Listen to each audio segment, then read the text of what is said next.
지난 17일 강원도 철원의 남북 공동 유해 발굴 현장에 다녀왔습니다.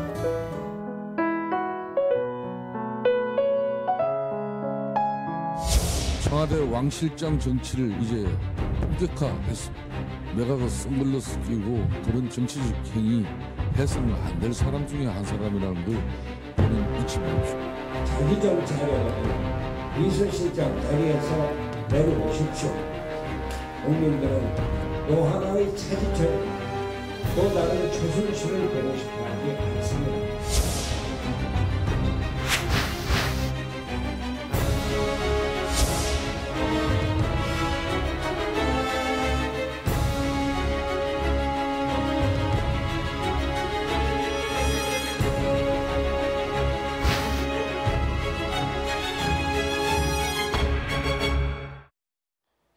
네, 뉴스회전 첫 순서 정치 와호 장룡 시간입니다.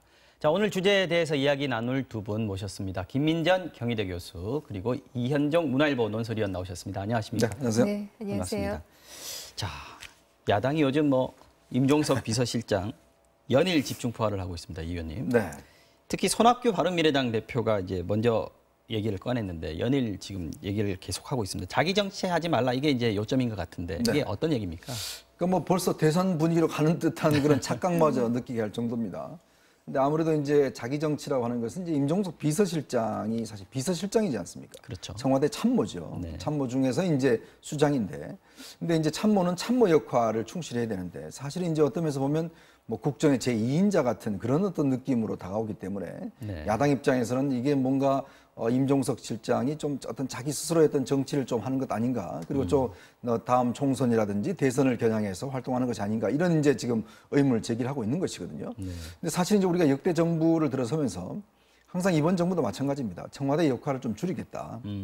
작은 청와대. 그렇죠. 네. 청와대의 역할 자체는 이제 순수히 참모 기능으로 좀 하겠다라는 그런 약속을 했음에도 불구하고 결국 이제 청와대의 모든 권력이 집중이 됐고, 더군다나 이제 남북 그 합의 이행 추진 단장을 사실은 이제 임종석 실장이 맡았지 않습니까? 네. 사실 이것도 조금 어떤 면에서 보면 맞지는 않는데. 단장을 맡긴 것 자체가. 그렇죠. 왜냐하면 이거는 이제 어떤 면에서 보면 집행단인이 이제 행정부에서 하는 것이 어떤 면에서 보면 옳은데, 네. 이제 아무래도 문재인 대통령 입장에서는 좀 더 대통령의 의지를 좀 더 심어내기 위해서 일단 아마 임종석 실장을 배치를 한 것 같거든요. 네. 그런 면에 비춰본다면 지금의 논란은 일단 이제 청와대 비서실에 대한 어떤 위상의 문제와 논란과 함께 결국은 또 차기 대권주자로서의 어떤 임종석 실장에 대한 견제, 이런 것들이 동시적으로 작용하고 있는 것이 아닌가 싶습니다. 그 부분 조금 이따 네.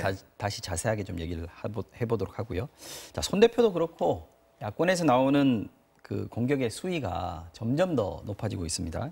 이전 정권의 비서실장이나 비선실세로 비참한 결말을 맞았던 사람들, 차지철, 최순실, 김기춘 이런 분들 얘기까지 이제 나오고 있는 것 같은데 어떤 얘기들이 지금 주를 이루고 있습니까? 네, 그렇습니다. 지금 가장 먼저 포문을 연 것은 손학규 대표이고요.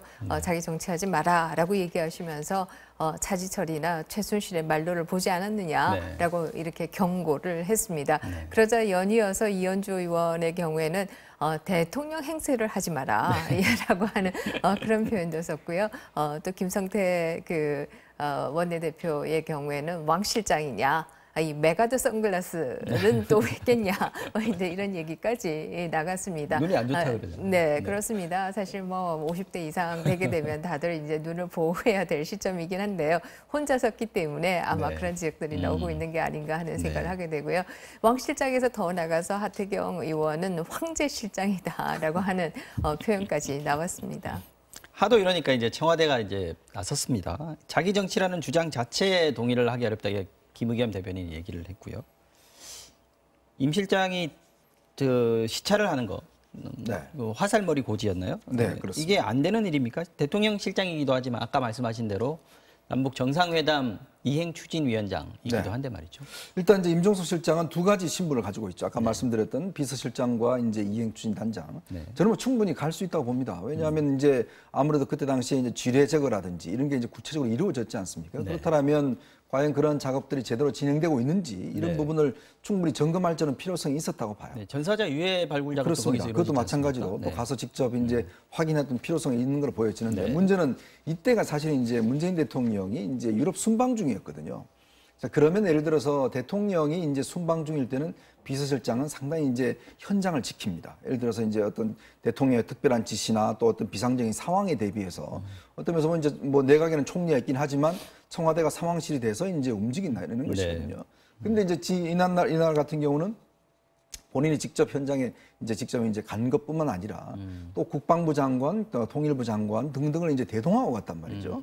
즉 뭐냐면 이게 아마 이제 이낙연 총리가 조금 기분이 나쁘셨을 것 같은데 문제는 청와대 비서실장이 장관들을 이렇게 수행하는 것 이런 모습. 행정부의 그렇죠. 수장들을. 네, 이거는 조금 어떤 면에서 보면 뭐 같은 장관급이라고 하지만 그러나 청와대 참모와 인사청문회를 거쳐서 임명된 장관의 어떤 위상은 분명히 좀 다른 게 있습니다. 그래서 지금 뭐 최근에 나오는 이야기 뭐 청와대 정부다는 이야기 나오듯이 사실 청와대가 모든 것을 다 주도하다 보니까 장관도 청와대 비서실장 밑에 있는 거 아닌가. 이런 부분에 대한 이제 불편한 심리들이 있는 것이죠. 뭐 그런 면에 본다면 이런 문제 제기는 단순히 지금 뭐 야당에서 좀 과하다고 보긴 하지만 그러나 어쨌거나 현재 청와대 비서실이 가지고 있는 위상에 대한 어떤 문제 제기 뭐 이런 측면으로 해석할 수가 있을 것 같습니다. 김 교수님은 임 실장 행보나 야당의 공격 어떻게 해석을 하십니까? 저는 야당으로서는 충분히 공격할 수 있는 여지가 있다 이렇게 생각합니다. 사실 뭐 그 화살머리 고지를 방문했다라고 하더라도 동시에 가는 모습이 사진에 찍혔다라고 하면 아마 반발은 덜 했을 겁니다. 그러나 임 실장이 앞줄에 서고 뒷줄의 장관들이 마치 보좌하듯이 서 있었기 때문에 이거는 굉장히 익숙하지 않은 장면인 것은 사실이다 이렇게 얘기할 수 있는데요. 민주체제와 조선시대를 비교하기는 조금 어렵습니다만은 조선시대로 얘기한다라고 하면 비서실은 내부의 일을 하는 시종인 내시에 해당할 것이고요. 거기에 반해서 장차관들의 경우에는 그야말로 재상들에 해당한다 이렇게 본다라고 하면 이 그림이 얼마나 예외적인 장면인가 하는 생각을 할 수 있을 겁니다. 그런 면에서 아마 야권의 공격이 집중되고 있지 않나 하는 생각을 해볼 수가 있고요. 또 다른 한편에서는 뭐 미국이나 우리의 경우에도 비서실장이 이렇게 주목받는 경우 그것도 차기와 연관되면서 현재 실세로 주목받는 경우는 참 찾기가 어렵습니다. 미국 같은 경우에 레이건 2기 시절에 레이건이 워낙 이제 나이가 많고 정신이 없기 때문에 그 당시에 리건 실장이 실세다라고 하는 얘기는 있었지만 그러나 그것이 차기로 연결되는 문제로까지 생각된 적은 없다 이렇게 얘기할 수 있을 것이고요. 뭐 차지철이나 최순실의 경우에도 그 시대의 실력은 있었지만 그것이 또 향후 정치 일정과 연관되어서 생각된 적이 없다라고 생각해 보면 이번이 상당히 예외적인 것은 사실이다라고 얘기할 수 있을 겁니다. 뭐 대선은 아주 먼 얘기고요. 차기 총선에 임 실장이 나갈 생각이 있기 때문에 청와대나 여권에서 좀 최대한 배려를 해준다 이런 얘기도 있지 않습니까? 그 부분에 대해서 어떻게? 네, 그렇습니다. 아무래도 이제 임 실장의 경우에는 또 나이도 젊고 앞으로 정치 본인의 일정이 있기 때문에 그 부분에 대해서도 청와대 내에서도 뭐 배려가 있을 수는 있지 않을까 이렇게 생각은 해볼 수가 있는데요. 특히 임 실장이 주목받는 부분은 아주 우연히도 그 문재인 그 대통령이 후보 시절에 함께 겨뤄왔던 소위 잠재적 후보군이 지금 다 상처를 입었다라고 하는 거죠. 이 때문에 눈에 보이지 않기 때문에 오히려 그 입지가 굉장히 커졌다는 것 때문에 또 그만큼 견제도 많이 맞는 부분도 있다 이렇게 얘기할 수 있겠죠. 그런 측면이 있는 것 같습니다, 분명히. 아까 그렇죠. 말씀하신 대로 차기 대선 얘기도 하셨어요. 밀접한 관련이 있다고 보십니까? 임 실장 위상이 그만큼 높아졌나요? 그러니까 제가 이제 역대 아마 비서실장 쭉 살펴보니까요. 사실은 차기와 관련된 분들은 별로 없었어요. 그리고 뭐 다들 보면 이제 뭐 옛날에 박지원 비서실장 시절에 이제 왕 실장이라는 이야기를 있었는데 그런 사실 어떤 면에서 보면 대통령을 대신해서 권력을 좀 집중하고 있었다라는 의미지. 아까 말씀하신 대로 차기와 연결된 건 아니었거든요. 문재인 대통령도 비서실 하셨지만 당시에는 사실 차기 문제는 아니었습니다. 그러니까 물론 노무현 대통령이 서거하시면서 그에 이제 사고를 이제 어떤 대통령으로서 부상을 한 것이지. 사실 이번 그 청와대 같은 경우도 처음에는 노영민 주중대사가 굉장히 유력하게 거론이 됐었죠. 비서실장으로. 근데 사실은 이제 갑작스럽게 이제 원래 이제 그 임종석 실장은 사실 문재인 대사 별로 인연이 없습니다. 그렇죠. 이제 그렇다 보니까 갑작스럽게 이제 후보 비서실장으로 됐다가 이제 비서실장 됐지 않습니까? 그러면서 볼 때는 굉장히 권력이 집중될 가능성이 있고 또 하나의 문제는 지금 청와대에서 예전에 이제 전대협 출신들이 꽤 많습니다. 그러니까 비서관이나 지금 수석 중에서 그러다 보니까 당시에 이제 임종석 지금 비서실장이 제3기 이제 전대협 의장을 했었거든요. 그렇죠. 그러면 그 기수와 그 밑에 있는 이제 후배들끼리 굉장히 이게 많아요. 하나의 어떤 면에서 보면 굉장히 하나의 그룹 되어 있다고 할 수가 있겠죠. 그렇기 때문에 실질적으로 임종석 비서실장 혼자만의 문제가 아니라 그게 하나의 그룹으로 비춰지기 때문에 그만큼 차기에 대한 가능성 또 청와대 내부의 권력의 집중에 대한 가능성 이게 겹쳐지면서 그러니까 임종석 실장이 뭘 하나 행동을 하더라도 그것 자체가 그냥 단순하게 그냥 비서실장으로서 행동이 아니라 자기 주사로의 행동으로서 해석되다 보니까 그런 측면들이 꽤 많은 것 같습니다. 이어서 좀 얘기를 해볼까요? 말씀하셨는데 친노 인사도 원래 아니었고요. 그리고 원래 문 캠프에 들어 있었던 인사도 아니지 않습니까? 뭐 오히려 박원순 시장 정무비서 네, 정무부시장 그렇습니다. 했던 네, 분이고 그렇습니다. 김근태 게다 얘기도 하는데 여권의 어떤 앞으로의 구도의 지금 임 실장의 행보 이런 네. 부분들 좀 얘기를 하는 것 같은데요. 뭐 그 때문에 사실 네. 비서실장이 되었을 때도 굉장히 의아하다라고 보는 시각들도 상당히 있었던 것이 네. 사실입니다. 조금 역사를 거슬러 올라간다라고 네. 하면 앞에서 손학규 대표가 자기 정치하지 마라라고 얘기했지만 손학규 대표가 민주통합당의 당 대표로 영입되는데 네. 상당히 추대되는데 역할을 했다라고 그랬군요. 하는 네. 얘기가 있지 않습니까?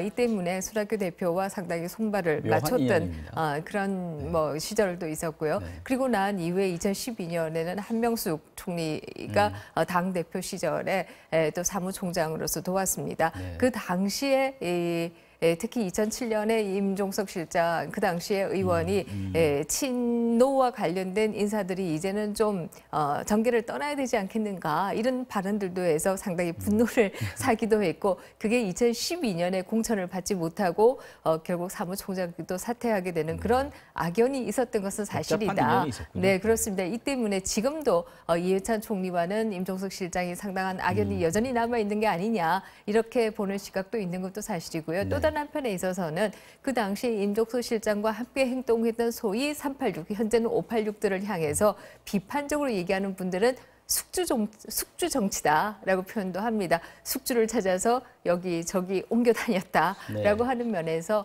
숙주 정치다 이렇게 비판을 하기도 하지요. 이 주제 관련해서는 마지막 질문을 이 네. 의원님께 드리겠습니다. 지금 하필이면 지금 비건 대표가 임종석 실장을 먼저 만났어요. 단독 그렇죠. 면담을 했는데 이 부분 때문에 또 얘기가 나오고 있습니다. 그렇습니다. 사실 뭐 이러다 보니까 왜냐하면 사실은 비건 대표는 이제 미 국무부 소속이거든요. 네. 그러면 이제 우리의 외교부 쪽 인사들을 만나죠. 아니면 또 이제 청와대는 정용 실장을 네. 만나는 게 사실 의전적으로 보면 그게 맞죠. 또 내용적으로 보더라도 아무래도 이제 뭐 미국 국무부에서는 사실 국장급의 어떤 해당되는 인물이긴 하지만 네. 그러나 그만큼 더 무게가 있으니까 그렇게 만나는 게 필요한데 이제 뭐 청와대 입장에서는 원래 같이 보기로 했는데 일정이 안 맞아서 먼저 봤다라고 뭐 여러 가지 이제 논란이 있지만 그러나 비건 대표와 임종 실장이 앉아 있는 모습 또 그러면 이제 오늘은 이제 아마 정용 실장 만날 겁니다.